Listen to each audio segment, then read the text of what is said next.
Welcome to Quicksand, the most important news in pharma and biotech this week.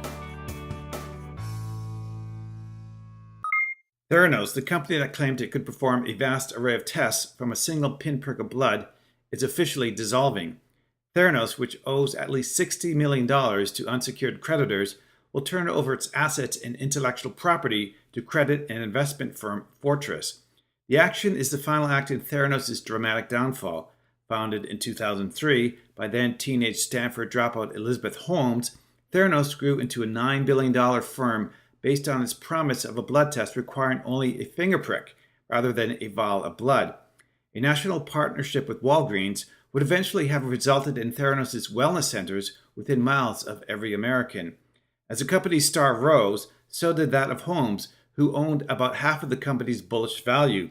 She graced magazine covers, and Inc. magazine dubbed her the next Steve Jobs. The success tale began to unravel 3 years ago. An investigation by the Wall Street Journal in October 2015 revealed that Theranos was having trouble with the accuracy of its results, and a federal investigation began 6 months later. In 2017, Theranos agreed to a 2-year ban from the blood testing business. In June, Holmes and the company's former president were charged with federal criminal wire fraud charges. That came 3 months after the Securities and Exchange Commission charged Theranos with massive fraud. Holmes agreed to pay a $500,000 penalty in the civil case and is barred from serving as an officer or director of a public company for 10 years. Get ready for the first smart pill to make its way to medicine cabinets. Otsuka's Abilify MySite, the only FDA-approved digital pill, just took another step towards patients thanks to a deal with Magellan Health to distribute the medication to its network of mental health providers. Approved to treat schizophrenia and bipolar disorder, the electronic version of Abilify is designed to help patients take their meds as directed, and if they choose, to enlist other people in the effort. Abilify MySite records the date and time a patient takes a pill and relays that information along with activity level to a personal smartphone app where patients can add information about their mood, sleep, and other health stats. If the patient allows, the dosing information also goes to their healthcare providers and caregivers. The new digital pill has faced some backlash from critics concerned about the potential for Big Brother-type tracking. Some worry the technology could be used to spy on people or coerce them into drug therapy. This first wave of use at Magellan is expected to give Otsuka and Magellan real-world data and evidence to show how well Abilify MySite actually helps improve adherence. The collaboration also will deliver experience for physicians and patients on its day-to-day use. While the initial rollout is purposely small, Otsuka said it looks forward to collaborating with more payer groups going forward. The FDA finalized 2 guidance documents, one on developing treatments for non-allergic rhinitis and one on developing allergic rhinitis treatments. The guidance to assist sponsors in the development of drug products for the treatment of allergic rhinitis in children and adults, finalizing a draft from February 2016, addresses issues of trial design, effectiveness, and safety for new products being developed for the treatment of seasonal allergic rhinitis and perennial allergic rhinitis. The recommendations in the 16-page guidance are based on an assessment of important issues raised in the review of both adult and pediatric allergic rhinitis clinical trials and FDA's current understanding of the mechanism of rhinitis. The other 9-page final guidance for non-allergic rhinitis, also finalizing a draft from February 2016, has been revised primarily to update references and to clarify, according to FDA. The guidance discusses issues regarding the definition of a clinical phenotype, trial design, efficacy, and safety for new drug products under development.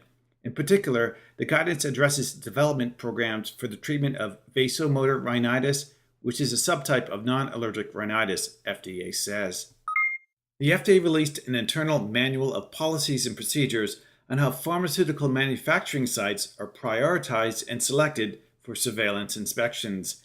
The release of the 7-page MAPP comes as FDA's inspections program in fiscal year 2017 had to decide on what sites to inspect from about 5,000 human pharmaceutical sites worldwide, 3,000 of which are outside the U.S. In 2017, FDA conducted almost 1,500 inspections, including over 700 on foreign soil, to ensure manufacturers were following current good manufacturing practice requirements. According to the MAPP, the Office of Surveillance within the Office of Pharmaceutical Quality is responsible for producing FDA's Site Surveillance Inspection List that prioritizes sites for surveillance inspections. The site selection model, used by FDA staff to prioritize manufacturing sites for routine quality-related inspections, considers risk related to drug quality as may arise from violations of GMP requirements. The site selection model identifies specific risk factors and allows FDA to determine additional ones, including the compliance history of the establishment, the record, history, and nature of recalls linked to the establishment, and the inherent risk of the drug manufactured, prepared, propagated, compounded, or processed at the establishment. The agency also uses its mutual recognition agreement to coordinate with the European Union on which drug inspections need to be conducted. The International Council for Harmonization released a presentation explaining aspects of its upcoming guideline on biopharmaceutics classification system-based biowaivers for bioequivalence studies. The draft version of the guideline, which reached Step 2B of the ICH process in June, has been sent to ICH regulatory members for consultation. ICH says it expects the guideline to be adopted in May 2019. The guideline is being developed to harmonize an approach to biopharmaceutics classification of drugs and provide recommendations for when bioequivalence studies can be waived. Due to differing requirements in different regions and different interpretation of biopharmaceutical classifications, drug makers may end up following different approaches in different regions to developing generic drugs.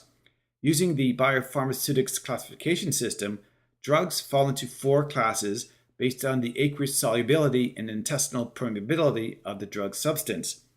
ICH says the guideline, M9 Biopharmaceutical Classification System-based biowaivers, will apply only to immediate release solid oral drugs or suspensions designed to deliver drugs for system circulation. Drugs with a narrow therapeutic index should not be considered for biowaivers, and fixed-dose combination drugs may be eligible for biowaivers so long as the active ingredients fulfill the criteria for such a waiver. Once adopted, ICH says the guideline should reduce the need for in vivo bioequivalence studies and support streamlined global drug development.